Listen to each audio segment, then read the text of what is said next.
की जा रही है ताकि आप लोग इसको वर्ल्ड ऑफ एजुकेशन पे सुन सकें और जो रेगुलर क्लास के स्टूडेंट्स हैं वो भी इसको सुन सकें ताकि उनको एक दफ़ा दोबारा से प्रिपरेशन हो जाए। हम ज़रा रिमाइंड कर लें कि हमने क्या क्या काम कर लिया था। तो मैं आपको बता दूं कि हमने ओवरऑल 45 लेक्चर्स अपने कवर कर लिए हैं। पार्ट 1 जो हमने ऑब्जेक्टिव पार्ट किया एमसीक्यूज वाला, उसका लिंक आपको डिस्क्रिप्शन में मिल जाएगा और आई बटन में भी ऊपर आ रहा होगा।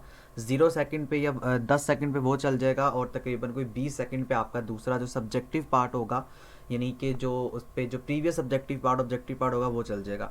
स्टार्ट करते हैं जी। ये मैंने आपके लिए एक फाइनल टर्म की प्रिपरेशन फाइल खुद तैयार की है। इसमें मैंने सारे के सारे कॉन्सेप्ट्स आपके लिए लिख दिए हैं ताकि आप लोगों को हैंडआउट से इधर उधर ढूंढने की ज़रूरत ना पड़े और सिंपल आप लोग जो है ना इसको ईजिली फाइंड कर सकें। स्टार्ट करते हैं जी। आपकी ये जो वीडियो है या जो आपकी ये जो क्लास है, आपकी ये जो प्रिपरेशन है, ये 2 पार्ट्स के ऊपर कंसिस्टेंट है। एक ऑब्जेक्टिव पार्ट है जो कि मैं आपके साथ ऑलरेडी शेयर कर चुका हूँ, लिंक आपको डिस्क्रिप्शन में और आई बटन में मिल जाएगा। जबकि सब्जेक्टिव पार्ट अभी मैं आपके साथ शेयर करने जा रहा हूँ। सबसे पहले हम इंपॉर्टेंट लेक्चर्स की बात कर लें तो देखें ये ना इंपॉर्टेंट लेक्चर्स आपके 19 से लेकर 45 तक ही हैं। बट जो मोस्ट इम्पॉर्टेंट है मेरे अपने अकॉर्डिंग, या आप कह लो कि जहाँ तक मेरा अपना एक्सपीरियंस है, वो ये है कि आपका जो ज़्यादा पेपर है ना वो 32, 34, 35, 40 से लेके 45 तक यहाँ से पूछा जा रहा है। इस तरह जो आपका 27, 29 और 25, 23, 24 ये वाले लेक्चर्स भी इंपॉर्टेंट है। तो आप लोगों ने छोड़ना कुछ नहीं है अगर टाइम है तो। अगर टाइम नहीं है तो मेरी इस प्रिपरेशन वीडियो को देख लें या इस रेगुलर क्लास को सुन लें ताकि इंशाल्लाह आप लोगों को बेहतरीन से बेहतरीन जो है वो प्रिपेयर किया जाए for the final term. Start करते हैं। सबसे पहले हम गेट्स की बात करेंगे, क्योंकि गेट्स आपके ना फाइनल टर्म में जो आपका CS 302 का पेपर है और जो CS 302 प्रैक्टिकल का पेपर है, दोनों के लिहाज से इंपॉर्टेंट है। जब तक आपको गेट्स की समझ नहीं आएगी तब तक आपको कोई चीज़ भी समझ नहीं आएगी। तो पहले मैं आपका बेसिक क्लियर कंसेप्ट करवा देता हूँ आपके गेट के मुतालिक। बहुत सारे गेट्स हमने पढ़ने हैं, लेकिन जो जर्नल है ना वो ये 3 है, एंड और नोट। सम टाइम ना आपके प्रैक्टिकल पेपर में इसका ना ट्रुथ टेबल बनाने के लिए आता है। तो ट्रुथ टेबल आपने कैसे बनाना है, सब गेट्स को आगे जाके देखते हैं। कुछ और भी गेट्स हैं जिसमें एन एंड है, एन और है, ठीक है, एन और एन एंड एक्सेट्रा। अब ये क्या गेट्स हैं, हम चलते हैं अपनी डायग्राम के ऊपर। तो ये देखें जनाब, आपकी आसानी के लिए मैंने आपको यहाँ पे एक डायग्राम दे दी है। अब इसमें देखो जो एंड गेट होता है ना, इसकी शक्ल और सूरत ये दोनों याद रखनी है, क्योंकि इसी से हम आगे जाके भी पेंट में प्रैक्टिकल्स के लिए स्पेशली हम एक पूरा फ्लो बनाएंगे, एक पूरे के पूरा सर्किट बनाएंगे विच इज़ वेरी इंपॉर्टेंट, जो कि आता होता है। 100% चांस है कि पेपर में एक या 2 सर्किट्स लाजमी पूछे जाते हैं, तो वो आप इन्हीं को कंबाइन करके बना रहे होगे। तो पहले आप देखो एंड गेट की जो शक्ल होती है, जो सूरत होती है, वो इस तरह की होती है, लाइक दिस। जहां पर भी ये इस तरह यानी ये डी तरह जो होता है ना, इस तरह की शक्ल आएगी और पीछे ये आपके पास इनपुट्स और आउटपुट्स आ रहे होते हैं। सिंपल आप इसे इनपुट कहते हैं। तो देखें ये जो है ना ये एंड गेट है। अगर आप और गेट की बात करें तो थोड़ा सा ये वी नुमा होता है, लाइक दिस। आप इसको यू की तरह भी कह सकते हैं। और यहाँ पे आप देखो तो ये सिंपल इस तरह से जो है वो मुड़ा होता है। इस तरह अगर आप एक्सोर की बात करो तो देखो एक्सोर में ये 2 लाइंस इस तरह से आती हैं और सिमिलर बाकी आपका सेम कॉन्सेप्ट है जो आपका और गेट है। एक्सोर ये आपका जो है ना आगे जाके इसका सर्किट भी देखते हैं अभी, लेकिन इसकी शक्ल याद रखिएगा। बेसिकली शक्लों पे काम इसलिए करवा रहा हूँ क्योंकि अभी मैं पेंट में जाके आपको एक पूरा लाइव सर्किट बना के दिखाऊंगा जो कि पेपर में 100% है, वो आपसे पूछ सकता है। फिर एन एंड गेट, एन का मतलब होता है नोट गेट। तो जहां पर भी नोट की बात आएगी वहां पे आपने याद रखना है कि इस तरह से ना फर्दर आप आगे एक छोटा सा दायरा मार्क कर लेते हैं, छोटा सा सर्कल मार्क कर लेते हैं, तो वो नोट को शो करता है। और एंड गेट जो है पीछे हम बना के आ चुके हैं, तो देखो एंड गेट सिमिलर है, लेकिन आगे इसने छोटा सा यहाँ पे एक दायरा मार्क कर दिया विच is the symbol of note. इसी तरह एन और, देखो और आपने बना लिया। अब जहां पे नोट आएगा वहां मैंने आपको बता दिया कि आपको एक दायरा मार्क करना पड़ेगा। अब एग्ज एन, एन का मतलब होता है नोट, तो एग्ज ये इसके उसका भी उल्टा है, यानी ये उससे आगे की कहानी है। तो यहाँ पे देखो सिंपल आपने जहां जहां पे एन आ रहा है वहां पे समझ जाओ कि आपने छोटा सा सर्कल यानी छोटा सा एक जीरो या सर्कल मार्क करना है अपनी उसी डायग्राम पे जो आप पीछे बना चुके हैं। The last one that is the not which is the unary operator. ये बड़ा इंपॉर्टेंट है, इसका मतलब होता है जीरो। तो अब मैं कहता हूँ नॉट जीरो, चूंकि हमने ना इस पूरी वीडियो में या आपके इस पूरे लेक्चर्स में, पूरे कोर्स में CS302 के आपने दो नंबर्स के साथ खेलना है, दैट इज 0 एंड 1। देखो ये बाइनरी नंबर है, इन्हीं को याद रखना, इसके अलावा किसी नंबर को हम लोग छेड़छाड़ हम लोग उसके साथ नहीं करेंगे। बहरहाल अभी हम आगे जाके डेसिमल की बात भी करेंगे, हेक्साडेसिमल की बात करेंगे, केवमैन नंबर सिस्टम मैंने आपको पार्ट 1 में बहुत डिटेल्ड करवाया था। इंशाल्लाह वहाँ से आप जब आप सुन के इस वीडियो पे आएंगे तो आपको समझ आ चुका होगा, वो सारा कुछ वहाँ पे डिटेल एक्सप्लेनेशन मैंने आपको दी हुई है, बट यहाँ पे मैं एक दफ़ा दोबारा रिवाइज करवा दूंगा। तो देखें जीरो क्या करता है और 1 क्या करता है, ये आपके दो बिट्स हैं जो मेमोरी के साथ छेड़छाड़ करती हैं या मेमोरी के साथ काम करती हैं। तो मैं कहता हूं नॉट जीरो, इसका मतलब होगा 1, और अगर मैं कहूंगा n फॉर नॉट 1 तो इसका मतलब होगा 0। ठीक है जी, तो ये आपके पास एक ट्रुथ टेबल की बेसिक शक्लें हैं जो मैंने आपको याद करवा दी। मेक श्योर इसको जरा याद रखना है आप लोगों ने। अच्छा अब ये देखो जी, ये आपका आगे जो है ना इसका सर्किट है जो मैं आपको बात कर रहा था कि ये सर्किट्स आपके प्रैक्टिकल में और आपके थ्योरेटिकल में एज अ शॉर्ट क्वेश्चन, जो आपका स्पेशली प्रैक्टिकल का पार्ट है उसमें ये तकरीबन 2 आपको कहता है कि मुझे ट्रुथ टेबल बना के दिखाएं। तो ये आपके ना सारे के सारे इंपॉर्टेंट क्वेश्चंस हैं जो कि पास पेपर में आए हुए हैं, मैंने सॉल्व करके आप लोगों के लिए इस वीडियो में बना दिए हैं या इस रेगुलर क्लास में इस फाइल को क्रिएट कर दिया है। देखो अब आपने क्या काम करना है, आपने ये काम करना है कि आपने इनके जो गेट्स हैं, यानी आपने इनके जो ट्रुथ टेबल्स हैं उनको याद रखना है। अब याद करने का तरीकेकार क्या है, सिंपल रट्टा लगाने की जरूरत नहीं है इसमें, मैं आपको बता दूंगा कि आपने किस तरीके से याद करना है भी थोड़ी देर बाद।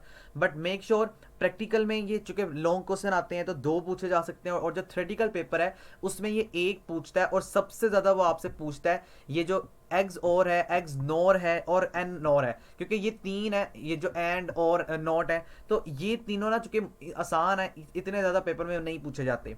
तो ये जो एन एंड है, एन और है, एक्स और है, तो ये पूछे जाते हैं पेपर में, इसको अच्छे तरीके से समझ लीजिएगा। देखिए एंड गेट क्या करता है, एंड गेट में ना ये जो 0 है ना इसका मतलब होता है ऑफ। आप बिल्कुल ऐसे समझ लें कि मैं कहता हूं जी 0 लाइट आ रही है, देखो 0 का मतलब नथिंग, तो ऑफ। अगर एंड गेट में दोनों इनपुट्स, अब यहां पे ना इस चीज को याद रखिएगा कि मैं आपको यहां पे लिख भी देता हूं कि 0 जो है इसका मतलब है फॉल्स, और जो 1 है इसका मतलब है ट्रू। ठीक है, इसको देख लें, F फॉर फॉल्स और T फॉर ट्रू, ये इसके साथ आपस में इस तरह से लिंक हुए होते हैं। अब देखो जब अगर एंड गेट में दोनों ट्रू होंगे, दोनों वंस होंगे, तो आप कह सकते हो कि ये आपका आंसर ट्रू आ जाएगा। अदरवाइज देखो 0 0 तो आपके पास आंसर 0 है, यानी फॉल्स है, यहां पे भी फॉल्स है, तो देखो आपका आंसर क्या है, फॉल्स है। इस तरह देखो 1 का मतलब ट्रू है, 0 का मतलब फॉल्स है। अब फिर भी आपका आंसर देखें क्या आ रहा है जनाब, यहाँ पे फॉल्स आ रहा है। ठीक है, इस तरह 0 1 है तो आपका आंसर फॉल्स आ गया। तो आपका आंसर तभी ट्रू होगा जब ये दोनों जो है वो 1 होंगे, यानी दोनों ट्रू होंगे। This is the and gate. उसके आगे एन एंड, देखो ये जो एन है ना इसका मतलब होता है नॉट एंड, ये उसका उल्टा है। अब देखो जहां जहां पे 0 है, अब सिर्फ आपने आउटपुट देखना है, इनपुट ए बी को देखने की जरूरत नहीं है आपको। अब मैं आपसे ये कहता हूं, मैं इसका कलर चेंज कर देता हूं आपकी आसानी के लिए। देखें अब मैं ये कहता हूं नोट के साथ काम करो। अब देखो जहां पे 0 है तो नोट 0 का मतलब क्या आ जाएगा, 1, इनपुट इसका सेम है। फिर नोट 0, देखो आंसर 1।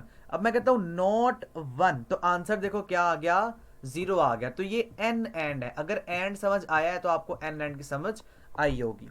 और गेट जनाब, और का मतलब होता है अगर दोनों में से एक भी ट्रू है तो आपका आंसर ट्रू आ जाएगा। सिंपल देख लो, 0 0 आंसर 0, चूंकि दोनों ही फॉल्स है ना, तो अब जब दोनों फॉल्स होंगे तो आपका आंसर भी फॉल्स। लेकिन देखो 1 ये ट्रू है और ये फॉल्स है, तो दोनों में से अगर एक भी ट्रू है तो आपका आंसर ट्रू आ जाएगा। तो ये देखें सिंपल, वो तीनों में से तीनों उसने ट्रू कर दिए। तो ये 0 1 1 1 ये आपका और गेट है। इसी तरह अगर आप एन और की बात करो, which is the opposite to or gate, देखो यहां जहां पे 0 था वहां पे आप 1 ले आओ। अब देखो नॉट 1 इसका मतलब है 0 0 0। इसी तरीके से आप एक्स और पे आ जाओ। अच्छा ये बड़ा इंपॉर्टेंट है और ये थोड़ा सा ना रट्टा लगाने वाला काम है, रट्टे से मुराद किसको याद करना पड़ता है। 0 0 आंसर इज 0, 1 0, देखो 1। अब ये यहां पे ये बात याद रखना कि अगर दोनों इनपुट सेम होंगे ना तो आपका आंसर 0 आएगा। ये देखो जैसे 0 0 तो आंसर आपका क्या आ रहा है, यानी आउटपुट आपका क्या आ रहा है 0। 1 1 अगर दोनों इनपुट्स एक दूसरे के साथ मिलते हैं, यानी दोनों सेम है, तो आउटपुट 0 आएगा। अगर दूसरे एक दूसरे के उल्ट है तो आपका आउटपुट जो है ना वो 1 आ जाएगा। ये कंडीशन है एक्स और की। अब एक्स एन और, देखो एन का मतलब नॉट और, अब जहां 0 है देखो वहां 1 कर दो, और जहां 1 है वहां पे आप 0 कर दो। ये देखो 0 था तो यहाँ पे 1 आ गया, यहाँ पे 1 था तो यहाँ देखो 0 आ गया। So these are basically 6 basic operators या बेसिक गेट्स जिनको भी हम लोगों ने स्टडी कर लिया। होपफुली ये ज़रा आप लोगों को समझ जो है वो आ चुका होगा। मेक श्योर जी इसको आप लोगों ने याद रखना है। इसी को यूटिलाइज करते हुए मैं आपको पेंट में जाके एक सर्किट बना के दिखा देता हूँ छोटा सा, उसके बाद हम नेक्स्ट स्टेप पे चलते हैं या नेक्स्ट टॉपिक के ऊपर चलते हैं, which is very important long question as well as short question. ज़्यादातर ये लॉन्ग ही है। अब जो शॉर्ट है वो हम आगे जाके डिस्कस करेंगे कि किस तरीके से या किस कैटेगरी से पेपर में पूछे जाते हैं। SR लैटिज। पहले चलते हैं पेंट की स्क्रीन पे और वहां पे जाके मैं आपको एक जो है वो सर्किट बना के दिखाता हूँ ताकि आप लोगों को समझ आ जाए। Let's go to the paint screen. चलें जी, पेंट की स्क्रीन पे आ गए हैं। अब यहाँ पे आप देखिए हमने क्या काम करना है। यहाँ पे ना आप लोगों ने अब बात को अंडरस्टैंड करना है लॉजिकल। देखें इस पे ना 3 चीज़ें बहुत इंपॉर्टेंट हैं, यानी लॉजिकल साइन को समझना शक्लों के साथ बहुत ज़रूरी है। एंड का जो साइन होता है ना वो ये डॉट होता है, इसे हम मल्टीप्लाई कहते हैं। ठीक है, डॉट का साइन एंड का होता है, प्लस जो होता है ना ये आपके पास और का साइन होता है, और जो नोट होता है ना वो बार होती है। जैसे देखो ए की बार, ए के ऊपर अगर बार आएगी ना तो ये हम कहते हैं कि ये ए का कॉम्प्लीमेंट है। कॉम्प्लीमेंट का मतलब उसका उल्ट है। ठीक है, तो ये आप लोगों ने याद रखने हैं। अब ना इसका आपने बना के दिखाना है। अब वहां पे आपको चूंकि ज़्यादातर ये 4-5 वैल्यूज आ जाएंगी, बट मैं आपको एक बेसिक कॉन्सेप्ट दूंगा जिसको आप अंडरस्टैंड करके किसी भी तरह का सर्किट जो है वो जनरेट कर सकते हैं। अच्छा जी, उससे पहले ज़रा हम यहाँ पे अपनी उस शक्लों को एक दफ़ा दोबारा रिवाइज कर लें। देखो अब यहाँ पे हमने ना ज़्यादातर यूज़ करना होता है इसको, एंड को, और को। अब ये शक्लें सारी की सारी आपके सामने हैं, इसको याद रखिएगा। इसी को यूटिलाइज करते हुए आप लोगों ने फर्दर जो है वो अपने गेट्स में अपने सर्किट्स को क्रिएट करना है।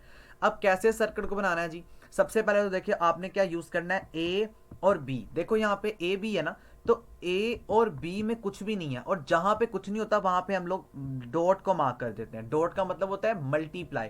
तो देखो मल्टीप्लाई का साइन किसका था, एंड का था। इसका मतलब है कि यहां पे कौन सा ऑपरेटर अप्लाई हो रहा है, एंड अप्लाई हो रहा है। Let's start to create the circuit या let's start to create the diagram. देखो यहाँ पे इस तरीके से ये आपके पास क्या आ रहा है, देखो उसने नाम दिया हुआ है ए एंड बी। यहां से आप ए क्रिएट करेंगे, यहां पे आप दोबारा देखो ये क्या आ रहा है आपके पास, ये बी आ रहा है, तो यहां से आप बी को क्रिएट कर लो। ठीक है, अब देखो ये किस गेट से गुजरेगा, इनके दरमियान में क्या साइन है। तो अब आपको यहाँ पे नजर आ रहा है इनके दरमियान में ये जो डॉट का साइन है ना, यानी डॉट किसको शो करता है, एंड को शो करता है। अब आप यहाँ पे एंड का अप्लाई कर लो लाइक दिस। तो हमने एंड का भी साइन पढ़ा ना, इस तरीके से था। तो ये देखें जी, एंड का साइन मैंने अप्लाई कर दिया।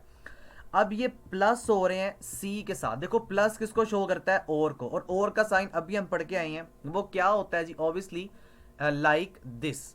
ये देखें इस तरह से था। ठीक है, ये देखो ये हमने और का साइन बना लिया। अब इसमें क्या वैल्यू गुजर रही है, आप देखो इससे ए बी, ये ए बी प्लस हो रहा है सी के साथ। तो देखो आप इसको इस तरह कर सकते हो कि ए बी और ये क्या हो रहा है, ये प्लस हो रहा है। अब यहाँ पे सिंपल आगे ये देखें ये सी की वैल्यू आ रही है। ठीक है, ये देखो ये आपने सी बना लिया। अब ये सारे के सारे ना डी के साथ मल्टीप्लाई हो रहे हैं। देखो मल्टीप्लाई का मतलब दोबारा किसके साथ जुड़ रहे हैं, एंड गेट के साथ जुड़ रहे हैं। इसको आगे लेके जाओ। अब यहाँ पे इसको ऐसे कर लो और यहाँ पे इसको ऐसे कर लो।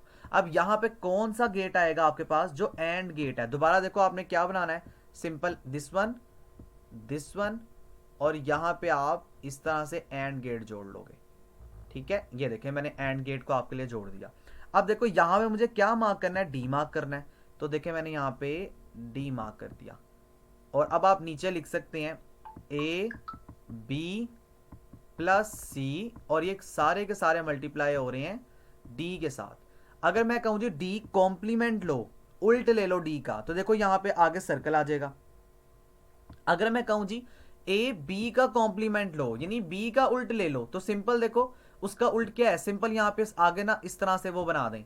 ठीक है, तो ये चीजें हैं जो अब आपको यहाँ पे एक्सप्लेन की जा रही है। इस तरह अगर एक्सोर का भी आता है, नोट का भी आता है, प्रैक्टिकल में स्पेशली आता है, थ्योरेटिकल में तो आ सकता है, बट ये प्रैक्टिकल के लिहाज से ज्यादा इंपॉर्टेंट है। प्रैक्टिकल में ज्यादा इस तरह की चीजें आती हैं। तो ये वो आपका सर्किट है जनाब। अब सिंपल देखो आपने क्या करना है, आपने ना अब इसको सेलेक्ट करना है। पेपर में सेलेक्ट किस तरह करोगे, देखो यहाँ पे ऑप्शन आ रहा है सेलेक्ट का, सिंपल यहाँ पर रेक्टेंगुलर सिलेक्शन सेलेक्ट करना। अब ये देखो इस तरह से जितना भी आपका सर्किट है ना वो आप लोग उठाओ यहाँ से। ये देखो अब मैंने वैसे तो कंट्रोल सी करना है, सी का मतलब कॉपी करना है, लेकिन मैं एक्स कर रहा हूँ सिर्फ आपको दिखाने के लिए। देखो ये कट हो गया और पेपर में जाके पेस्ट कर देना। ठीक है, तो ये वो चीज़ें हैं जो आपको मैं यहाँ पे एक्सप्लेन की जा रही हैं, स्पेशली प्रैक्टिकल और थ्योरेटिकल दोनों के लिहाज से। तो ये दोनों के लिहाज से इंपॉर्टेंट है, अगर ये आएगा तो आपको फर्दर समझ आएगी, और गेट्स इटसेल्फ आपका एक इंपॉर्टेंट सेकंड क्वेश्चन है जनाब। आगे चलते हैं जी एस आर लैटिज के ऊपर। ओके जी, एस आर लैटिज देखें जी, एस आर लैटिज क्या है, ये मैंने आपकी एग्जैक्टली बुक से उठाई है वर्डिंग, क्योंकि ये वर्डिंग बड़ी इंपॉर्टेंट है। देखें जो फंक्शनल बिहेवियर होता है ना फ्लिप फ्लॉप का, एस आर वैसे इसको लैच कहते हैं, LACH, लेकिन LA जो T है ना ये आपका लिखा जाता है, पढ़ा नहीं जाता, ठीक है, तो इसको एस आर लैच कहते हैं। ये फंक्शनल बिहेवियर होता है आपके फ्लिप फ्लॉप का, जिसमें आपकी जो करेक्टरिस्टिक्स होती है ना करंट स्टेट इनपुट के साथ, उसको आप इस इक्वेशन के साथ जो है ना वो डिस्क्राइब करते हो। इसका क्या मतलब है या ये क्या है, पेपर में क्या आता है, आप लोगों का ये क्वेश्चन होगा तो पेपर में ना आपको ये टेबल आता है कि मुझे S R flip flop transition table बना कर दें, which is the 5 number question as well as which is the 3 number question, तो किसी भी कैटेगरी में पूछा जा सकता है। अब सिंपल जनाब देखो, अब आप लोगों ने यहाँ पे भी रट्टा आपको लगाने की कोई ज़रूरत नहीं है, अब यहाँ पे भी अंडरस्टैंड करो। इसकी वर्डिंग नहीं समझ आ रही, डजेंट मैटर, वर्डिंग करने की ज़रूरत नहीं है, बट मैं आपको सिर्फ समझाना चाह रहा हूँ कि एस आर लैटिज होता क्या है। तो देखो एस आर लैटिज का जो ट्रांजिशन टेबल है, इसके बहुत सारे टेबल हैं, but transition table is most repeated in your paper. देखें जनाब, इसमें ना ये जो आपका एस है ये आपका इनपुट है, आर भी आपका इनपुट है, और जो ये जो है ना ये आपके आउटपुट ट्रांजिशन हैं। देखो 0 1 0, ठीक है। अब ये जो है ना एक्स, ये आपका स्टैंडर्ड है, अब ये इनपुट्स आपको याद करने पड़ेंगे, 0 1 0 एक्स, फिर इस तरह एक्स को ऊपर ले जाओ 0 1 0, ये एस का ये है और आर का ये, अब ये आप लोगों को याद करने ही करने हैं। अब ये क्यू टी पे कैसे काम कर रहा है, इसको जरा हम लोग समझने की कोशिश करते हैं कि क्यू टी पे हम लोगों ने किस तरीके से वर्किंग करनी है।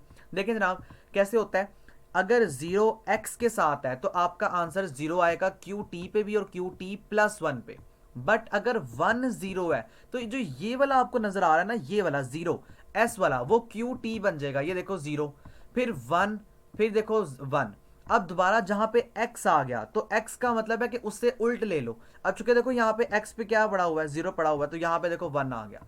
अब अगर मैं आपको बताऊं कि अगर आपको ये नहीं समझ आ रहा, या क्योंकि इसके पीछे पे एक पूरी वो है जो आपकी पूरी एक एक्सप्लेनेशन है, तो सिंपल आप ना इसको रट्टा लगा लें, क्योंकि ये एज इट इज पेपर में रिपीट होता है, इसमें आप लोगों को ना वैल्यूज चेंज करने की जरूरत है ना कुछ। तो क्यू टी पे अगर x वैल्यू है तो 0 आ जाएगा, अगर यहाँ पे भी 0 फिर 1, और फिर अगर दोबारा x है तो क्यू टी पे 1 आ जाएगा। अब जो क्यू टी प्लस 1 है, प्लस 1 का मतलब उससे उल्ट, यानी उससे अगली जो स्टेज है, देखिए वहां पे भी यही है 0, बस जहां पे 0 है वहां पे एस वाली फॉर्म आ जाएगी 1, फिर 0 1, तो 0 1 0 1 ये क्यू टी प्लस 1 पे आ जाएगा। ये आपका एस आर लैटिज ट्रांजिशन टेबल है, जो कि आपको थोड़ा सा याद रखना पड़ेगा कंडीशंस की वजह से। द नेक्स्ट वन जनाब मास्टर स्लेव, ये बहुत इंपॉर्टेंट कॉन्सेप्ट है आपका मास्टर स्लेव का, और ये रिपीटेड भी बहुत दफा हो चुका है, ये भी जे के फ्लिप फ्लॉप का है। पहले आप एस आर लैच के बारे में बात कर रहे थे, अब नाउ हम लोग डिस्कस करेंगे जे के फ्लिप फ्लॉप को, which is also known as the S R flip flop transition table, हमने इसको भी डिस्कस किया। बट ये मास्टर स्लेव क्या होता है, इसके अंदर ना आपके पास मुख्तलिफ तरीके से, अच्छा मैंने ना यहाँ पे ये पेज नंबर लिया हुआ है, अगर आप लोग चाहें तो आप लोग ना इसकी वो डायग्राम देख सकते हैं। मैं आपको वैसे थोड़ी सी डायग्राम यहाँ पे बना के दिखा देता हूँ। आपके ना इस तरह से मुख्तलिफ सर्किट लगे होते हैं। अब ये मास्टर होता है और जो दूसरे वाला होता है ना वो आपका स्लेव होता है, विच is also present on page number 238। इसको अगर विजिट करना चाहते हैं वेल एंड गुड, नहीं करना चाहते तो सिर्फ जो बता रहा हूँ उसको याद कर लें, क्योंकि ये चांसेस हैं कि इस कैटेगरी के क्वेश्चन रिपीट हुए तो आपके पेपर में भी क्वेश्चन ये आ सकते हैं। लेट डिस्कस जनाब CLK। अच्छा मैंने यहाँ पे बहुत सारी, शायद एक वीडियो में देख रहा था जो मेरे ग्रुप में शेयर हुई थी, वो इसको ना क्लिक पढ़ रहे थे। बेसिकली ये क्लिक वर्ड नहीं है, ये क्लोक है, ठीक है, वो शायद उनसे बाय मिस्टेक गलत हो गया, ये क्लोक होता है। अब ये जो पल्सेस आ रही हैं इसका मतलब है कि ये इनपुट्स आ रहे हैं, चूंकि अब हम लोग जे और के फ्लिप फ्लॉप की बात कर रहे हैं, तो यहाँ देखो जे और के आएगा। इसी तरीके से अगर आपको पेपर में कोई चीज नहीं आ रही बट कहा जाता है कि मुझे ना एस आर लैटिज बना के दें, या एस आर लैच सॉरी बना के दें, फिर कहूंगा टी लिखा जाता है पढ़ा नहीं जाता, तो एस आर लैच में ना देखो आप यहाँ पे एस लिखोगे, यहाँ पे आर लिखोगे। अगर पेपर में नहीं आ रहा ना तो स्टैंडर्ड तरीका ये होता है कि 2 दफा 0 दो दफा वन। अब देखो दो का आधा उससे अगले टेबल में जाएगा, यानी उससे अगली कॉलम में जाएगा, जो कि वन है ना। तो देखो वन दफा जीरो, वन दफा वन, फिर जीरो, फिर वन, जो कि दो दफा जीरो था ना। अब दो का आधा कर लो, वन जीरो, फिर दो दफा वन था, उसका आधा कर लो तो वन, तो जीरो वन जीरो वन। अब ये वाला काम आप लोगों ने याद करना है, दिस वन मास्टर टेबल में, यानी मास्टर स्लेव, मास्टर का मतलब होता है कि ये आपका मालिक है और स्लेव का मतलब गुलाम। तो इस तरह से हमारे पास कुछ सर्किट्स होते हैं जो कंसिस्टेंट होते हैं मास्टर्स के ऑर्डर पे। जैसे आप देखो, मैं कहता हूं जी ये आपके पास एक स्विच है, ये आपके पास दूसरा स्विच है, ये मास्टर है, ये स्लेव है। अब अगर मास्टर ऑन होगा देन स्लेव ऑन होगा, अब फिर उसके बाद आपका बल्ब आगे रोशन हो जाएगा। अब आप फर्ज कर लो कि मैं ना स्लेव को ऑन कर रहा हूं, यानी ये जो गुलाम बटन है जो कि मास्टर का मोहताज है, इस बटन को अगर मैं ऑन कर रहा हूं तो आपका बल्ब ओपन या रोशन नहीं होगा, बल्ब नहीं जलेगा, क्योंकि इसके पीछे एंड क्राइटेरिया लगा हुआ है कि अगर ये भी ओपन होगा और ये भी ओपन होगा देन आपका बल्ब जो है वो चलना शुरू हो जाएगा। इस तरह की हमारे पास कुछ डिवाइसेस होती हैं जिसको मास्टर स्लेव कहते हैं। होपफुली ये कॉन्सेप्ट आपको इस एग्जांपल से समझ आ गया होगा। अब देखो क्या कहता है कि जीरो जीरो पे ना ये क्यू टी बन जाएगा और वन वन पे क्यू टी का कॉम्प्लीमेंट बन जाएगा, यानी उससे उल्ट बन जाएगा। और बाकी अगर आप कह लो ना जीरो वन वन जीरो, तो उस पर ये जीरो वन, यानी जो जे वाली वैल्यू है वो आ जाएगी, ये वाली जीरो वन। ठीक है, जरा इसको सुथरा करते हैं ताकि समझ आए कि हम क्या पढ़ रहे हैं। अच्छा जी, अब देखें, अब ये आपके पास जे के फ्लिप फ्लॉप है जिसको मैंने आपको ऑलरेडी एक्सप्लेन कर दिया कैसे काम करते हैं आप लोग इसके अंदर। तो काम करने का तरीकेकार सिर्फ ये है कि अगर जीरो जीरो यानी मैचिंग वैल्यू है तो क्यू टी है, वन वन पे क्यू का कॉम्प्लीमेंट बन जाएगा।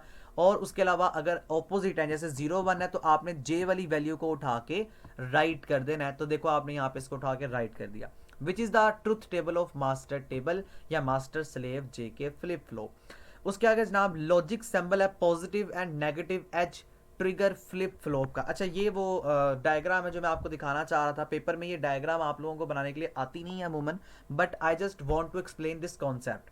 ठीक है, देखो यहाँ पे ये क्लॉक लगी हुई है, ये जे के फ्लिप फ्लॉप है जिसको मैंने भी आपको पीछे भी बताया है।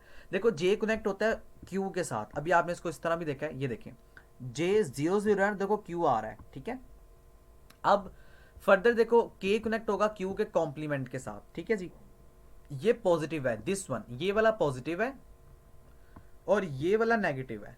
अब ये कैसे पता लग रहा है कि आपको पॉजिटिव और नेगेटिव है? देखो यहाँ पे ना ये सर्कल बना हुआ है, ये नेगेटिव को शो करता है ट्रिगर को, और यहाँ पे कोई सर्किट नहीं है तो ये आपके पॉजिटिव ट्रिगर को शो कर रहा होता है। तो ये मेन डिफरेंस है इसमें। अब ना इनका ट्रुथ टेबल हम देखेंगे विच इज ऑल्सो वेरी इंपॉर्टेंट। आपका जो ट्रुथ टेबल है ना वो पेपर में हमेशा पूछा जा रहा होता है। देखें जी ट्रुथ टेबल क्या है, दोनों में मेन जरा फर्क भी देखते हैं या फर्क देखने की कोशिश करते हैं। देखो यहाँ पे अब ये ना एज इट इज़ थोड़ा सा आपको रट्टा लगाना पड़ेगा, लेकिन ये बात याद रहे कि अगर आप बात करते हैं ना उसकी पॉजिटिव की, तो उसमें ना आपका एरो ऊपर की तरफ जा रहा होता है। अगर आप नेगेटिव की बात करते हैं, मैं यहाँ पे लिख भी देता हूँ, अगर आप नेगेटिव की बात करते हैं तो आपका एरो नीचे की तरफ आ रहा होता है, यानी डाउनवर्ड फॉल कर रहा होता है। ठीक है, मैंने यहाँ पे ये देखें, ये देखो कहता है truth table of positive and negative edge trigger. Positive ये वाला है, नेगेटिव ये वाला है। ठीक है, अब यहाँ पे समझने की कोशिश करवाता हूँ आपको, या करते हैं कि क्या कह रहा है। क्लॉक आपका जीरो है, यानी अभी क्लॉक इनपुट नहीं हुआ, अभी इसमें कोई टाइमिंग का कॉन्सेप्ट नहीं है। जे एक्स है, के कैपिटल एक्स है, क्यू टी आपका ये आउटपुट बन जाएगा, विच is also the standard term. फिर कहूँगा रट्टा ही लगाना पड़ेगा, इसको समझाने की कोई वो नहीं है क्योंकि एक पूरी किताब आपकी कंसिस्टेंट है, थोड़ा सा रट्टे के ऊपर। अब आप आगे देखो वन, अब यहाँ पे क्लॉक इनपुट आ गया, एक्स एक्स तो ये भी क्यू टी है, बट ये देखो ये पॉजिटिव है, ये आपको यहाँ से पता लग रहा है कि ये पॉजिटिव एज है, तो यहाँ पे सब की तरफ positive. Zero zero one one, अब देखो ये वही कॉन्सेप्ट है ना, जीरो का आधा यानी दो दफा जीरो है, उसका आधा एक दफा जीरो फिर वन। अब मैंने आपको पीछे समझा दिया, मैं इसको बार बार एक्सप्लेन नहीं करूंगा, इससे आपका टाइम भी बढ़ जाएगा और मेरी एनर्जी ज़्यादा वेस्ट होगी। तो होपफुली जी ये आपको समझ आ गया होगा। अब देखो इसका आउटपुट में क्यू टी, हाँ जीरो वन पे जीरो है, वन जीरो पे वन है, वन वन पे क्यू का कॉम्प्लीमेंट है। अब ये चीज़ कंसिस्टेंट है, वन वन पे ना हमेशा क्यू का कॉम्प्लीमेंट ही बनेगा, बेशक वो पॉजिटिव हो या बेशक वो नेगेटिव हो। ठीक है, इसको याद रखना है आपने। अब आप आगे देखो, देखो वन वन पे क्यू का कॉम्प्लीमेंट, एक्स एक्स पे क्यू टी बनता है, फिर एक्स एक्स है दोबारा क्यू टी। देखो जीरो जीरो इसका मतलब भी जीरो है, फिर क्यू टी। अगर चेंज है तो मैंने आपको पहले भी कहा कि जे की वैल्यू उठा लो। देखो जीरो वन जीरो वन, यहाँ पे भी अगर देखो तो जीरो वन, तो ये देखो जीरो वन। ठीक है, तो जे की वैल्यू उठा लो, जे के फ्लिप फ्लॉप में, मास्टर में भी और इसके जो पॉजिटिव और नेगेटिव जो है वो ट्रिगर्स में भी। अब कैसे पता लग रहा है दोनों सेम है? बस ये जो एरोज है ना ये आपको पॉजिटिव और नेगेटिव की डायरेक्शन बताते हैं। बस इसको याद रखना, पेपर में या तो ये दोनों आते हैं या दोनों में से कोई एक भी आ सकता है। पेपर के लिहाज से ये इंपॉर्टेंट है, बहुत दफ़ा रिपीट हुआ था, इसलिए मैंने आपको इसको भी एक्सप्लेन यानी इस पूरी अपने जो फाइल है उसमें क्रिएट किया हुआ है। उसके आगे जनाब ट्रांजिशन टेबल है आपका डी फ्लिप फ्लॉप का, स्टेट ऑफ मोरी मशीन और स्टेट ऑफ मिली मशीन। ये बड़ी इंपॉर्टेंट मशीन्स हैं, आगे जाके आप इसका पूरा एक कॉन्सेप्ट पढ़ेंगे, पूरी किताब आएगी थ्योरी ऑफ ऑटोमेटा के नाम से, ये उसका कॉन्सेप्ट है। स्टार्ट करते हैं जी, ट्रांजिशन टेबल देखते हैं डी फ्लिप फ्लॉप के स्टेट मशीन का। देखो अब ये क्या है, 2 दफ़ा 0 2 दफ़ा 1, आगे उसका आधा यानी 1 दफ़ा 0 1 दफ़ा 1, Q1 पे दोबारा 2 दफ़ा 0, Q0 पे देखो उसका ही आधा, फिर Q1 पे भी 0 1 1 0, ये याद करना पड़ेगा। सब जीरोस पे ना आंसर आपका Q1 पे 0 आ रहा है, बट 0 1 0 1 पे आंसर आपका 1 आ रहा है, फिर 1 0 1 0 पे आंसर आपका दोबारा 1। आप इसको ऐसे भी कह सकते हो 0 1 1 0 और 1 0 1 0, ठीक है। ये इनेबल जब होगा ना, अब यहाँ पे याद क्या करने वाला काम है, देखो याद ये जो ऊपर वाला टेबल होता है ना ये करना है। जैसे नेक्स्ट स्टेट पे अगर इनेबल है 0 तो ये वाला आ जाएगा, ठीक है, जो कि इससे सेम है। अगर 1 है तो इससे उल्टा आ जाएगा, सिंपल। 0 ये देखें 0 1 1 0 और 1 0 1 0, तो ये आपके पास ट्रांजिशन टेबल है जनाब स्टेट मशीन्स का। स्टेट मशीन्स क्या होती हैं आगे जाके हम पढ़ते हैं। अब यहाँ पे स्टेट डायग्राम देख लें मोरी मशीन की, ये तो बहुत इंपॉर्टेंट है, हर दफ़ा पेपर में रिपीट होता है, थ्योरेटिकल में भी और प्रैक्टिकल में भी। अच्छा जी, ये देखें अब ये एक पूरा कॉन्सेप्ट है जो मैं उम्मीद करूंगा कि मैंने इसको छोटा किया तो था ताकि एक ही दफ़ा समझ आ जाए। पेपर में क्या आता है, पेपर में ये टेबल दिया जाता है और कहते हैं आप ये डायग्राम बना के दिखाओ, ठीक है। आपने पहले इसको समझना है कि क्या हो रहा है। अब ना ये डायग्राम समझने की ज़रूरत नहीं है टेबल को, अब इस टेबल को आपको दिया गया होगा और आपने बनाना क्या होगा, आपने ये टेबल यानी ये जो डायग्राम है ना इसको क्रिएट करना होगा। अब मैं आपको यहाँ पे बना के दिखाता हूँ। अच्छा जी, थोड़ा सा इसको छोटा कर लेते हैं।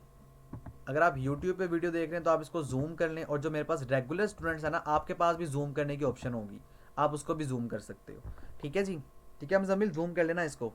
अच्छा स्टार्ट करते हैं, देखो क्या हो रहा है। ये देखें अब ना ये आपके पास प्रेजेंट स्टेट है। आप पहले ज़रा नाम समझ लें, उसके बाद आप फर्दर इसकी डायग्राम पे समझेंगे। अगर आपको एक समझ आ गया तो आपको किसी तरह का भी टेबल दे देना, आपको इंशाल्लाह ताला सारे टेबल्स की समझ आ जाएगी। और हाई होपफुली मैं इंशाल्लाह आपको इस तरीके से बताऊंगा जो कि आपको वाकईतन समझ आएगी कि वाकई समझ आइए कि क्या हो रहा है, ठीक है। प्रेजेंट स्टेट में देखो अभी आप कहाँ खड़े हुए हो, प्रेजेंट का मतलब है जहाँ पे आप करंटली खड़े हुए हो। आप कहते हो मैं ए पे खड़ा हुआ हूँ, ठीक है। अब इसमें ना सिर्फ 4 आउट इनपुट्स हैं, ए बी सी और डी। आप कहते हो मैं ए पे खड़ा हुआ हूं, देखो नेक्स्ट स्टेट क्या होगी, नेक्स्ट स्टेट तब जब इनेबल 0 है, यानी अभी आपको मैंने कहा 0, तो 0 तो कुछ भी नहीं है, तो नेक्स्ट स्टेट भी देखो 0 ही होगी।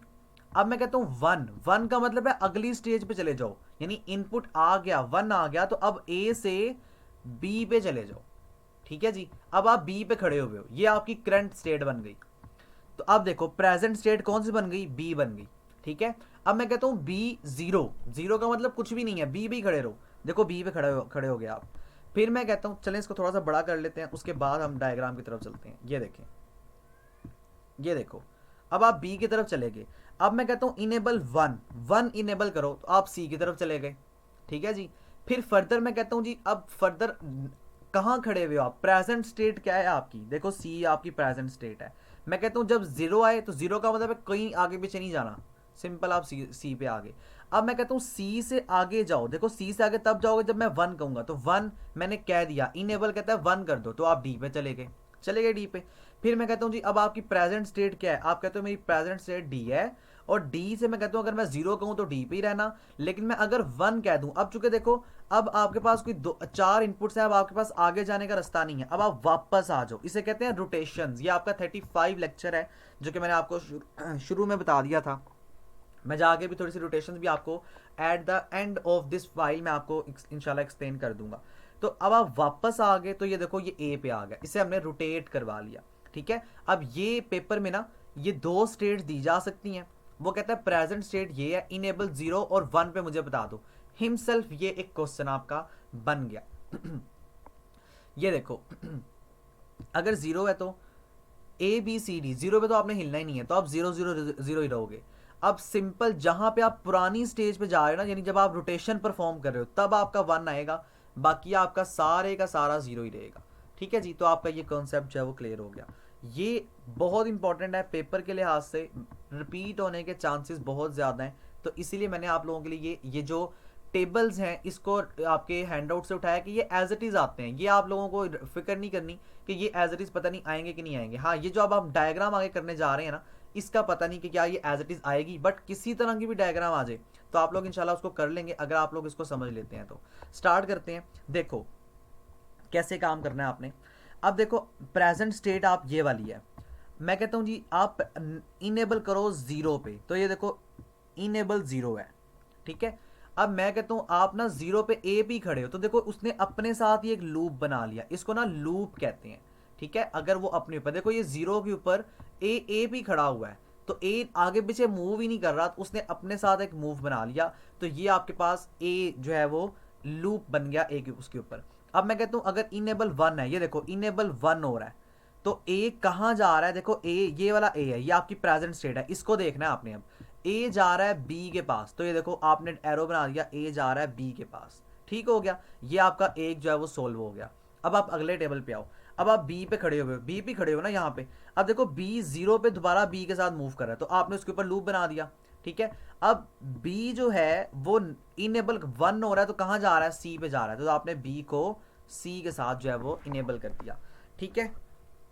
फर्दर चलिए इसको हम लोग ज़रा पेंट में जाके बनाने की कोशिश करते हैं। इस डायग्राम से आप लोगों को शायद कुछ समझ ना आ रहा हो, बट मैं आपको जाता हूँ पेंट में जाके इसको मज़ीद एक्सप्लेन करता हूँ। वैसे ये एक स्टैंडर्ड फॉर्म है जो कि आप लोगों की जो है ना वो उसकी है मिली मशीन की, ये वाली, ठीक है जी। ये स्टैंडर्ड फॉर्म है, इसको आप लोगों ने याद करना है और रट्टा लगाना है। रट्टे से नहीं लगाने से मुराद है कि बस इसको समझ लो, अगर ये टेबल समझ आ गया तो रट्टा लगाने की ऐसा ज़रूरत नहीं है।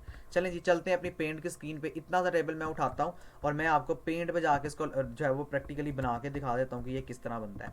ये देखें, इतने से टेबल को आपने फोकस करना है। अब मैं क्या कहता हूँ, मैं ये कहता हूँ जी मैं ए पे खड़ा हुआ हूँ, ठीक है। आप ये कहते हो कि आप ए पे खड़े हो, आपने इस तरह एक सर्कल बना लेना है ए। अब आपको मैं कहता हूँ कि इनेबल जीरो, इनेबल का जीरो हो रहा है, मैं यहाँ पे लिखूंगा नहीं, वो आप वहाँ पे लिख लीजिएगा क्योंकि यहाँ पे टाइम बहुत वेस्ट हो जाएगा। बट देखो ए पे खड़ा हूँ तो ए ही रहेगा, तो मैंने अपने ऊपर एक लूप बना दिया इस तरह से। कब, जब जीरो है, मैंने जीरो, अब ये जीरो लाजमी लिखना है, ठीक है। इनेबल लिखने की जरूरत नहीं है, सिंपल जीरो लिख देना। अब फर्दर ए से मैं बी पे जा रहा हूँ। अब जरूरी नहीं है कि मैं बी को ना वहां पे लिखूँ, यहाँ पे देखिए मैं बी को यहाँ पे भी कर सकता हूँ, ये जरूरी नहीं है, ठीक है। देखो मैंने यहाँ पे बी को कर दिया, तो ये मैं बी पे जा रहा हूँ जी, देखो आगे। कब, जब मेरे पास वन आ रहा है, ठीक है, ये हमारे पास हो गया। अब मैं कहाँ खड़ा हूँ, देखो बी पे खड़ा हूँ ना। अब बी से मुझे कहाँ जाना है, बी पे जाना है जब जीरो है। अब ये अपने ऊपर इस तरह से एक लूप बना लेगा, लाइक अच्छा जी, ये देखें, ये इसने अपने ऊपर ही इस तरह से एक लूप बना ली। कब, जब आपका इनपुट जीरो है, ठीक है। अब ये कहता है जी अब इनपुट वन है तो आप सी पे चले जाओ। मैं एक और यहाँ पे सर्कल बना लेता हूँ, इसे मैं सी कह देता हूँ। अब कहते हैं ये आगे चले जाओ, ये देखें सी, ये मैंने इसको सी कर दिया, ठीक है। और कब आएगा सी पे, जब ये वन होगा। लें जी ये वन बन गया। अब आप देखो फर्दर वो कहता है सी खड़ा हुआ है जब इनेबल जीरो है सी पे। अब सी के साथ एक लूप बना दो, लें जी ये इसके साथ लूप बन गया। कब, जब जीरो होगा, देखो मैंने यहाँ पे जीरो साफ लिख दिया। अब ये कहता है सी और ये फर्दर वन पे आगे पास कर रहा है डी के साथ, तो ये देखो डी बन गया, सॉरी यहाँ पे डी आएगा, ठीक है, जब वन होगा तो सही हो गया। अब देखिए डी पे ही खड़ा हुआ है जब जीरो है, तो देखो इसका अपना भी एक लूप बन गया जीरो के साथ। और फर्दर डी ए पे जा रहा है जब वन है, तो देखो इसने आगे जाना है लाइक दिस, तो ये देखो ये वन पे आगे चला गया। ये आपने इस तरह से टेबल आएगा आपको, आप आगे जाके पढ़ोगे थ्योरी ऑफ ऑटोमेटा में, ये पूरी एक्सप्लेनेशन मैंने आपको दे दी है, ये उसी से ली गई है। तो ये देखो ये आपका डायग्राम, ये आपकी डायग्राम बन गई, आपका सर्किट बन गया। मैं आपको जाके अब इनकी दिखाता हूँ। अब ज़रूरी नहीं है कि आप लोगों ने बी यहीं पे लिखना है, ठीक है, वो आपको इसलिए दिखा रहा है ताकि बच्चों को ज़रा इजीली समझ आ जाए। अगर आप ये भी बनाते हो तो आपको नंबर मिल जाएंगे। ये देखो, ठीक है जी, इनेबल जीरो, फिर जीरो, देखो ये वन है, यहाँ पे कहता है कि वन पे वो आगे जा रहा है, ठीक है। तो ये आपकी स्टेट डायग्राम है मिली मशीन की। अगर आप मोरी मशीन देखो ना तो उसमें भी सेम है, लेकिन उसमें क्या है, उसमें देखो अब पीछे हमने पढ़ा था ना, देखो यहाँ पे क्या आ रहा है। अब ये समझाने की जरूरत नहीं है, बी सी डी ए। अब यहाँ पे भी देखो क्या आ रहा है, BCDA ये सारा कुछ सेम है, दोनों सेम काम करती हैं, बट इसमें डिफरेंस है। वो एज सच अभी आपकी रिक्वायरमेंट नहीं है ना, मैं आपको बताऊंगा, चूंकि वो डिफरेंस थोड़ा सा कॉम्प्लिकेटेड है, उसके लिए आपको थ्योरी ऑफ ऑटोमेटा को स्टडी करना पड़ेगा, ठीक है, तो वो अभी हम नहीं देखेंगे। लेकिन ये देखो सिमिलर कॉन्सेप्ट आपका, अब यहाँ पे देखो तो ये भी आपका वही कॉन्सेप्ट है जो मैंने आपको समझाया, जीरो पे वो अपने साथ ही लूप बना रहा है, ठीक है, और उसके आगे वन पे देखो वो आगे फर्दर नेक्स्ट स्टेज के ऊपर चला जाता है। ये क्या है, ये आपकी मीली मशीन है जो हमने देखी है, ठीक है, मोरी मशीन भी यही है और मीली मशीन भी इसी कैटेगरी की है, मेरे ख्याल में मैंने गलत डायग्राम उठा लिया है। चलिए मैं आपको हैंड आउट से जाके दिखाता हूँ। ये देखो जनाब, ये आपकी मोरी मशीन है, ठीक है, देखो इसमें भी वही हो रहा है ना, इनेबल वन है तो देखो वो आगे जा रहा है, जीरो पे देखो वो आपके पास फर्दर अपने ऊपर एक लूप बना रहा है, ठीक है, देखो आगे वन है, देखो अब उसने यहाँ पे लिखा हुआ है, तो ये देखो इस तरीके से ये इसका वो सर्किट है जो मैंने आपको बताया कि ए पे सिर्फ वो आगे जाएगा, ये देखो, ठीक है, और ये आपकी मीली मशीन है। पेज नंबर नोट कर लें 389, ये उसके ऊपर कॉन्सेप्ट आपका लिखा हुआ है, ठीक है जी, which is the state diagram जो मैंने आप लोगों के लिए यहाँ पे एक्सप्लेन कर दिया है। होपफुली जी ये आपको समझ आ गई होगी। आगे देखें तो मोरी मशीन मैंने आपको एक्सप्लेन कर दिया, मोरी मशीन क्या होती है। उसके आगे हम आ जाते हैं रैम, ये आपका थ्योरेटिकल पार्ट है, थ्योरेटिकल से मुराद है ये आपके प्रैक्टिकल में भी आता है, ज़रूरी नहीं है कि प्रैक्टिकल में आपको वो एक्सप्लेन करने के लिए ना दे, प्रैक्टिकल में रिपीट हुआ हुआ है रैम और उसकी टाइप्स और रोम और उसकी टाइप्स। रैम क्या होती है मैं ये लंबी चौड़ी एक्सप्लेनेशन आपको नहीं बताऊंगा, आपने जितनी मेरी इस बात को सुनना है अगर आप उसको अपनी वर्डिंग में लिख के आ जाओगे तो आपको नंबर मिल जाएंगे। वर्चुअल यूनिवर्सिटी आपको पाबंद नहीं करती कि आप लोग जो है ना वो एज इट इज उठा के कॉपी पेस्ट करें। लेकिन जी रैम जो होती है ना, इसको याद रखें, ये आपके पास रैंडम एक्सेस मेमोरी है। ये ना जो रैम है ना, ये आपके पास जो है ना तब तक डेटा स्टोर करेगी या तब तक डेटा अपने अंदर स्टोर रखेगी जब तक आपका सिस्टम पावर ऑफ नहीं होता, शट डाउन नहीं हो जाता। इसे हम लोग नॉन वोलाटाइल मेमोरी भी कहते हैं। वोलाटाइल मेमोरी रोम को कहा जाता है, जिसमें आप डेटा अपना परमानेंटली तौर पे स्टोर करते हैं, ठीक है, ये इसकी एक्सप्लेनेशन है। इसको सिंपल मैंने क्यों लिखा है, इसलिए लिखा है कि ये बात याद रहे, रैम बहुत फास्टर होती है रोम से। रैम ही वो मेमोरी होती है जो आपके लिए काम करती है जनाब आपके सीपीयू के साथ, ठीक है, तो रैम को याद कर लो, रैम इंपॉर्टेंट है। रैम की मुख्तलिफ टाइप्स हैं जिसको मैंने इस पूरे इसमें एक्सप्लेन किया है। एक होती है डायनामिक मेमोरी यानी डायनामिक रैम, और एक होती है स्टैटिक रैम। अब स्टैटिक रैम क्या होती है, स्टैटिक रैम में ना हर जो सेल है आपकी रैम का वो फ्लिप फ्लॉप के साथ कंसिस्टेंट होता है। ये आप लोगों को थोड़ा सा डायग्राम को याद रखना पड़ेगा, ये डायग्राम पेपर में समटाइम आ जाती है, पेंट में बनानी है, कोई दूसरा सॉफ्टवेयर ओपन करने की ज़रूरत नहीं है आप लोगों को, ठीक है जी। तो स्टैटिक रैम में ना जो आपका जो डेटा होता है ना वो स्टोर होता है, लेकिन आप स्टैटिक रैम में ना सिर्फ अपने सेल में ना, जैसे आप कहते हो जिसको इसको आप CS201 की फॉर्म में समझें कि मैं कहता हूँ स्टैटिक रैम में मैंने अगर एक दफ़ा चीज़ें ले ली, जैसे मैं आपको इसको अगर कॉन्सेप्ट बताऊं तो ये होता है कि मुझे ना मेमोरी में से 100 सेल चाहिए, मुझे बाद में पता लगा मुझे तो 10 सेल और चाहिए, तो स्टैटिक मेमोरी में आप नहीं ले सकते, ना आप मेमोरी फ्री कर सकते हो ना मेमोरी मजीद ले सकते हो। बट डायनामिक मेमोरी में विच is the second part of memory, उसमें आप ना सिर्फ सेल्स को ले सकते हो बल्कि वापस भी कर सकते हो। तो स्टैटिक मेमोरी फास्टर होती है डायनामिक मेमोरी से, विच इज़ इंपॉर्टेंट MCQs। और स्टैटिक मेमोरी जो है ना ये फास्टर इसलिए होती है क्योंकि इसके अंदर आप एक ही दफ़ा काम करते हो, आप बार बार चीज़ें वापस करने का कॉन्सेप्ट या दोबारा लेने का कॉन्सेप्ट नहीं होता, ठीक है जी। डायनामिक मेमोरी मैंने एक्सप्लेन कर दी, डायनामिक मेमोरी वो मेमोरी होती है जिसके अंदर आप बार बार अपने सेल्स को, आप बार बार अपनी चीज़ों को आगे पीछे कर सकते हैं। इसमें 4 से लेकर 6 तक ट्रांजिस्टर्स होते हैं जो कि आपके सेल्स को, आपकी मेमोरी ना इस तरह से होती है, देखो ये इस तरह से ना, ये जो आपको डब्बे बने हुए नजर आए ना इसको हम लोग सेल कहते हैं, ये इस तरह से, तो ये सेल्स के अंदर जो है वो ट्रांसफर हो रही होती है। रैम की मुख्तलिफ टाइप्स हैं, डी रैम की स्पेशली, इसे हम कहते हैं डायनामिक रैम। ये आपका बहुत इंपॉर्टेंट क्वेश्चन है, डायनामिक रैम क्या, डी रैम स्टैंड फॉर, ये आपका MCQs आता है, D RAM stand for dynamic RAM.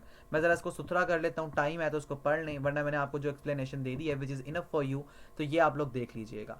अच्छा जी, आगे अगर हम बात करें रोम की, ROM is also very important concept as well as very important long question. ROM stand for read only memory which is very important MCQs। ROM का मतलब होता है कि आप अपना डेटा परमानेंट तौर पे स्टोर कर रहे हैं, जैसे आपके पास हार्ड डिस्क है ना, तो ये जो हार्ड डिस्क आपको नजर आ रही है इसको हम लोग रोम कहते हैं, ठीक है। अब इसकी भी मुख्तलिफ टाइप्स हैं, जिसके अंदर आपके पास मास्क रोम है, ये डेटा को परमानेंटली स्टोर करती है मैन्युफैक्चरिंग प्रोसेस से लेकर, ठीक है। फिर आप पी प्रोग्राम, ये बड़ा इंपॉर्टेंट आपका है, इसको देख लो, या इसको ना ये जो इतना सा पार्ट है ना इसका स्क्रीनशॉट ले लो अपने पास, ये आपके पेपर में आता है। इसको ज़रा पहले यानी जब आप पेपर रेडी करने जा रहे हो तो मोबाइल चूँकि आपके पास होते हैं तो आप यहाँ से अपने स्क्रीनशॉट से इसको पढ़ सकते हैं। तो देख लें जनाब, जो पी रोम होती है इसे stand for programmable read only memory. ये अलाउ करती है प्रोग्रामर को कि वो डेटा को ना सिर्फ एक दफ़ा अपने अंदर स्टोर, यानी ये इस मेमोरी में आप सिर्फ एक दफ़ा डेटा स्टोर कर सकते हो, बाद में आप इसको डिलीट नहीं कर सकते। जबकि ईपी रोम क्या करती है, ये अरेजेबल है, इसमें आप डेटा स्टोर भी कर सकते हो और डेटा अरेज भी कर सकते हो। फिर यूवी ईपी रोम है, ये जो ईपी रोम है ना, ये क्या काम करता है, ये एक्सपोज करता है आपके पी प्रोग्राम को अनट्रेवलाइट पे, ठीक है। और फिर आखिरी आती है जो कि बहुत एडवांस है, दैट इज इलेक्ट्रिकली अरेजेबल, जो आज आप और मैं यूज़ करते हैं। इसमें आप परमानेंटली डेटा स्टोर भी कर सकते हो और परमानेंटली आप डेटा इस पर जो है वो डिलीट भी कर सकते हो। तो वो इलेक्ट्रिकल अरेजेबल पी रोम है, इसको आप ना ई पी रोम भी कहते हो। ये इसने लिखा हुआ है बल्कि ई पी रोम, ठीक है जी। तो ये आपके पास electrically erasable program read only memory होती है और ये आपके डेटा को ना सिर्फ परमानेंट तौर पे स्टोर करती है बल्कि परमानेंटली उसको डिलीट भी कर देती है।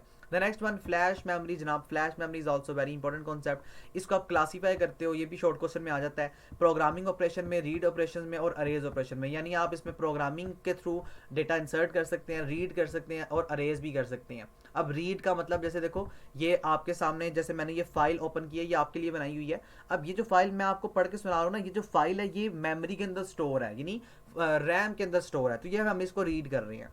अच्छा आगे देखो, तो स्टेट डायग्राम मिली मशीन की। अब ये ना हमने स्टेट डायग्राम देखनी है, ये वाली बड़ी इंपॉर्टेंट है, ये आपका लॉन्ग क्वेश्चन समटाइम आता है और ये आपके शॉर्ट में भी आ जाता है, ठीक है। समझ लें जी क्या होता है।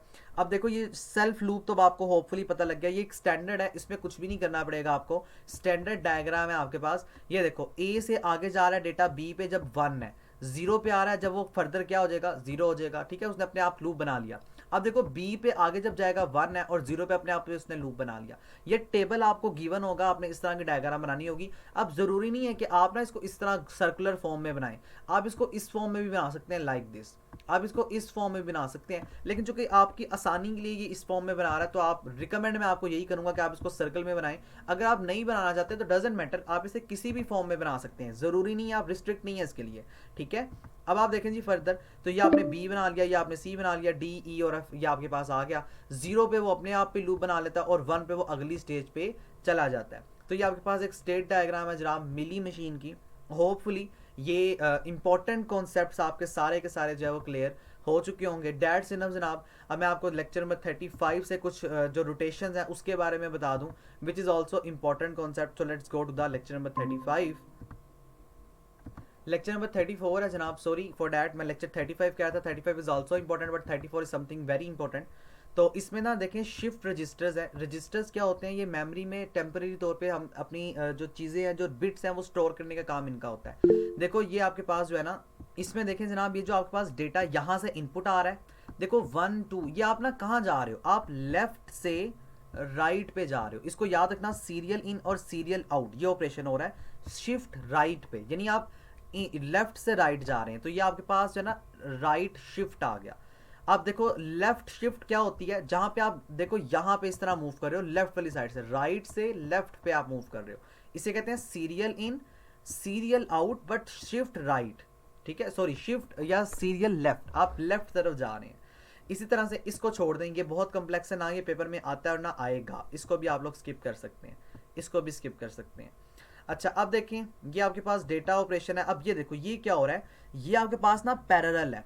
पैरेलल में आपका जो एरो होता है ना, वो इस तरह से नीचे की तरफ डाउनफॉल करता है, ठीक है। तो ये आपके पास पैरेलल है, राइट। पैरेलल के अंदर याद रखना इस तरह नीचे है, और इसी के साथ साथ आपको एक और यहाँ पे दिखाया होगा, अगर हमें मिल जाता है तो ये देखें, ये आपके पास जो है ना सीरियल है। पैरेलल और सीरियल, देखो पैरेलल और सीरियल में फ़र्क है। जो पैरेलल इन सीरियल आउट है ना, उसमें डेटा ऐसे जा रहा है। देखो पैरेलल इन, यानी पैरेलल इन का मतलब है इस तरीके से आ रहा है, नीचे की तरफ, ऊपर से नीचे, और जो सीरियल आउट है वो इस तरीके से। तो अब आपने यहाँ पे 2 पॉइंट्स याद रखने हैं। एक तो पैरेलल, पैरेलल का मतलब है इस तरह, यानी आप वर्टिकल परफॉर्म करते हैं, और सीरियल का मतलब है हॉरिजॉन्टली परफॉर्म कर रहे हैं। अब ये दोनों को मिला रहा है, पैरेलल इन सीरियल आउट। तो उसकी डायग्राम कैसे बन गई, पैरेलल इन, देखो पहले पैरेलल आ रहा है ना, इसलिए पैरेलल इन, और सीरियल आउट, तो ये देखो सीरियल आउट इस तरीके से आप बना रहे हो, ठीक है। तो ये वाले ऑपरेशन थे जो मैं आपको बता रहा था, इसको आप लोगों ने याद रखना है जनाब, which is important as well. So that is the video, या that is the concept, that is the preparation. Hopefully आपको ये सारा का सारा कुछ जो है वो समझ आ चुका होगा।